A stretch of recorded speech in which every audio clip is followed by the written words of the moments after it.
कभी दुनिया अमेरिका से सीखती थी कि कैसे दबाव बनाया जाता है, कैसे अपनी बातें मनवाई जाती हैं और किस तरह बाकी देशों को नियमों के जाल में फंसाया जाता है। लेकिन अब वक्त ने करवट ली है। अब सबको सीखना होगा भारत से, जो अब हर बार का जवाब चुपचाप नहीं बल्कि नीति और साहस के साथ दे रहा है।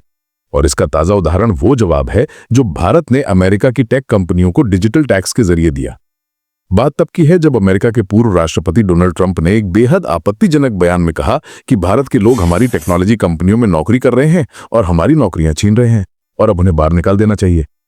उनके निशाने पर थे हमारे वही भारतीय प्रोफेशनल्स जिन्होंने माइक्रोसॉफ्ट, गूगल और एप्पल जैसी कंपनियों को ऊंचाइयों पर पहुंचाया।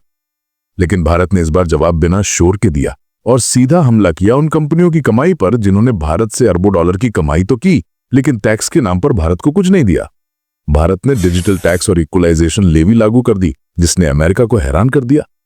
और अब अमेरिका के सांसद खुद ये सोच रहे हैं कि जो चालें अब तक केवल वॉशिंगटन चला करता था, वो अब भारत कैसे चला रहा है। तो चलिए पूरी डेवलपमेंट को इस वीडियो में समझते हैं। लेकिन आगे बढ़ने से पहले इस वीडियो को लाइक करके चैनल को सब्सक्राइब जरूर कर दीजिए। ट्रंप ने बयान दिया, भारत ने नीति बनाई। उन्होंने धमकी दी, भारत ने कानून का सहारा लिया।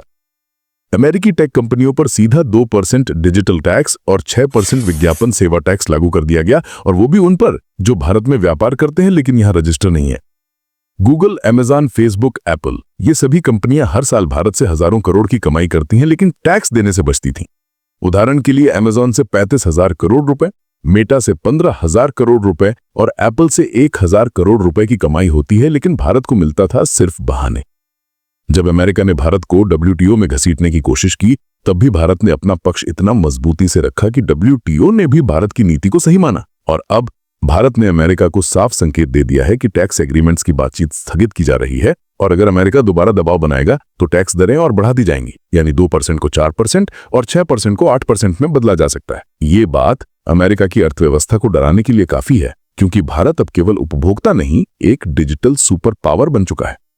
70 करोड़ से अधिक इंटरनेट यूजर और हर महीने बढ़ती डिजिटल इकोनॉमी ने भारत को उस स्तर पर पहुंचा दिया है जहां कोई विदेशी कंपनी हमें नजरअंदाज नहीं कर सकती।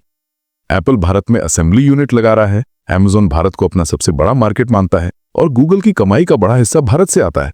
ऐसे में भारत के कानून को हल्के में लेना अब उनके लिए आत्मघाती होगा। भारत ने अमेरिका को उसकी ही भाषा में जवाब दिया, लेकिन बिना कोई भाषण दिए, बिना कोई ड्रामा किए, सिर्फ नीतियों से। आज अमेरिका को समझ आ गया है कि भारत अब उनकी टेक कंपनियों के लिए सिर्फ बाजार नहीं, एक निर्णायक शक्ति है। भारत जितना भी विरोध करे, अब भारत पीछे हटने वाला नहीं है, क्योंकि ये टैक्स अब सिर्फ पैसा वसूलने का माध्यम नहीं बल्कि हमारी डिजिटल संप्रभुता का प्रतीक बन चुका है। तो दोस्तों, सवाल यही है, क्या भारत को टैक्स और बढ़ाना चाहिए? क्या यही मौका है जब विदेशी कंपनियों को यह एहसास दिलाया जाए कि भारत कोई बाजार नहीं, एक नीति निर्माता राष्ट्र है? अपनी राय कमेंट में लिखिए और इस वीडियो को शेयर कीजिए ताकि हर भारतीय को पता चले कि अब भारत सिर्फ जवाब नहीं देता, हिसाब भी बराबर करता है।